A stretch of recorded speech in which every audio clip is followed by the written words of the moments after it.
दोस्तों अर्ज किया है। कल रात मैं अपने दोस्तों के साथ गया था देखने फिल्म सैयारा। देखने के बाद जब बाहर निकला तो मेरे दोस्तों ने मुझे बहुत मारा।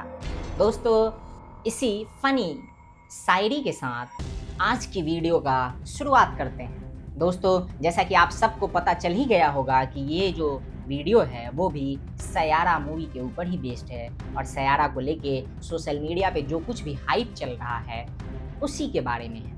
मैंने आप लोगों को अपने पिछले वीडियोस में बताया है कि सोशल मीडिया पे किस तरीके की चल रही हैं, जिस तरीके से हमने देखा है, नोट किया है कि आजकल कुछ जो नए उम्र के प्रेमी जोड़े हैं जिनको हम निब्बा निब्बियाँ कहते हैं, दरअसल उन्होंने किस तरीके से सैयारा मूवी देखने के बाद खुद को एक्सप्रेस किया है उसके बारे में हमने एक सटायर और रोस्ट अंदाज में बात की है। अगर आप उसे देखना चाहते हैं तो वो वीडियो और उसका लिंक में बॉक्स में आपको मिल जाएंगे और बिना मौका गंवाए आप जल्द से जल्द उसे जाके देखिए, क्योंकि बहुत ही जल्द वो वीडियो ऐसा हो सकता है कि हटाया जाए। बाकी दोस्तों शुरू करते हैं आज का वीडियो। जब इतना सारा कुछ हाइप सोशल मीडिया पे मचा हुआ है, ये देखने के बाद फाइनली मैं भी फिल्म देखने गया।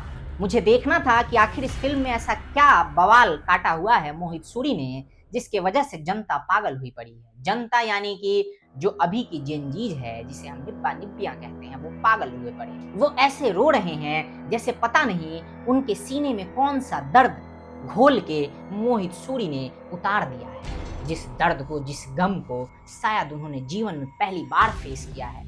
दोस्तों कुछ तो ऐसे वीडियोस देखने को मिले हैं जिसको देखने के बाद आपको लगेगा कि शायद इस जनरेशन ने अपनी जीवन में, अपने अभी तक के लाइफ में, जो भी उनका 18, 20, 21 साल का लाइफ है, उसमें पहली बार दर्द को एहसास किया है, पहली बार दर्द को जिया है, और वो भी कैसे, एक फिल्म को पर्दे पे घटित होता देखकर।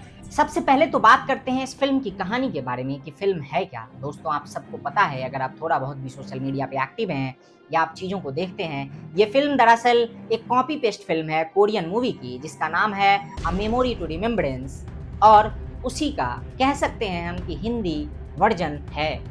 हालांकि ये पूरी तरीके से कॉपी पेस्ट है, लेकिन फिर भी इसमें अंतर सिर्फ इतना है कि इसकी भाषा हिंदी है और इसमें जो एक्टर, एक्ट्रेसेस या दूसरे जो कास्ट हैं वो अलग हैं, जो म्यूजिक है वो अलग है।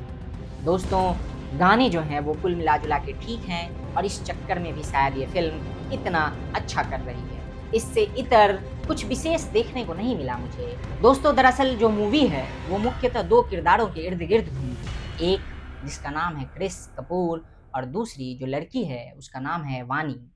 दरअसल वानी और क्रिस दोनों बिल्कुल अपोजिट हैं। वानी जहां एक तरफ वो खुद में मशगूल रहती है, इंट्रोवर्ट टाइप की है, उसे लिखने का शौक है, वो गाने अच्छी लिखती है। वहीं दूसरी तरफ क्रिस जो स्ट्रगलिंग सिंगर है, जिसके सपने बड़े हैं, उसे जीवन में कुछ बड़ा करना है, स्टार बनना है और इसके लिए वो जद्दोजहद कर रहा है। वो काफ़ी ओपन माइंडेड है, अग्रेसिव है, इस तरीके का। यानी कि अगर हम इन शॉर्ट बात करें तो ये कह सकते हैं कि दोनों दो किनारे हैं, और जैसा कि कहते हैं दोस्तों कि अपोजिट अट्रैक्ट्स। वानी जहां ऑलरेडी अपने ब्रेकअप के दर्द को झेल रही होती हैं और इसी सिलसिले में उसको भुलाने के लिए वो एक एजेंसी ज्वाइन करती हैं जहाँ पे वानी की मुलाकात क्रिस से होती है और फिर इन दोनों की कहानी शुरू होती है और उसके बाद कैसे ट्रेजेडी होती है, फिर दोनों अलग हो जाते हैं और उस तरीके से फिल्म आगे बढ़ती है और फाइनली फिल्म खत्म होती है। तो दोस्तों इस फिल्म में आपको वही घिसी पिटी मोहित सूरी का स्टाइल दिखेगा जो आपने कभी आशिकी 2 में देखा होगा या फिर उनके बाद के या पहले के फिल्मों में देखा होगा। ये बात सही है कि फिल्म की कहानी कॉपी पेस्ट की गई है या कॉपीड है, लेकिन फिर भी कहानी ठीक ठाक है और इसे सही तरीके से प्रेजेंट किया गया है। शायद ये भी एक कारण है जिसके वजह से फिल्म इतनी ज़्यादा आज के जनरेशन्स को पसंद आ रही है। अब ये मोहित सूरी से एक्सपेक्ट भी किया जा सकता था, क्योंकि मोहित सूरी की जो पिछली फिल्म थी वो एक विलन रिटर्न थी। तो जिस तरीके की एक विलन रिटर्न थी उसके हिसाब से इस मूवी का हिट होना वाकई ज़रूरी था मोहित सूरी के लिए, और शायद मोहित सूरी के केस में ये काम कर गया है। दोस्तों कहते हैं ना कि जब कोई चीज़ चलनी होती है तो चल ही जाती है। ऐसा ही कुछ इस मूवी सयारा के केस में भी देखने को मिल रहा है। हालाँकि इस मूवी में जिन दोस्तों के साथ मैं गया था, उन्होंने मोर और लेस इस फ़िल्म को कुछ ख़ासा पसंद नहीं किया। उन्होंने सिर्फ़ इतना ही कहा कि हाँ, देख सकते हैं।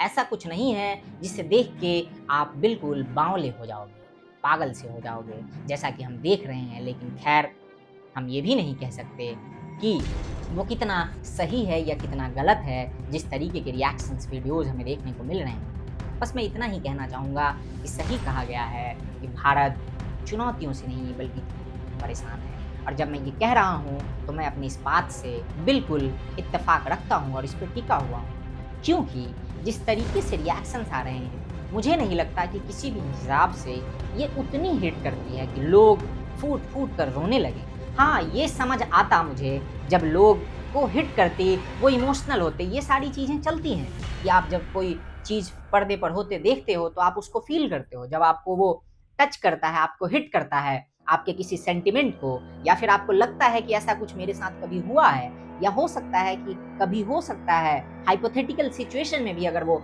आपको हिट कर जाए, आपके इमोशंस को हिट कर जाए, तो आप फिर रिएक्ट करते हो। लेकिन जिस तरीके का रिएक्शन आ रहा है दोस्तों, किसी भी तरीके से वो गले से नीचे नहीं उतर रहा मेरे, और इसीलिए मैं अपनी उस बात पे अड़ा हुआ हूँ। बाकी मोहित सूरी की ये जो फ़िल्म है, वो एज़ यूजुअल मोहित सूरी की टिपिकल स्टाइल्ड मूवी है, और बॉलीवुड का जो टिपिकल स्टाइल है, स्टोरी को चोरी करना और उसे हिंदी में चेप देना, और यहाँ पे भी वही देखने को मिला है दोस्तों। बाकी मर्ज़ी आपकी है कि आपको देखने जाना है, नहीं जाना, आपको कैसे रिएक्ट करना है, नहीं करना, ये सब कुछ आपके ऊपर है।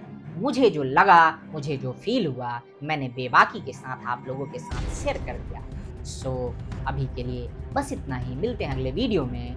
तब तक के लिए जय हिंद, जय भारत, नमस्कार।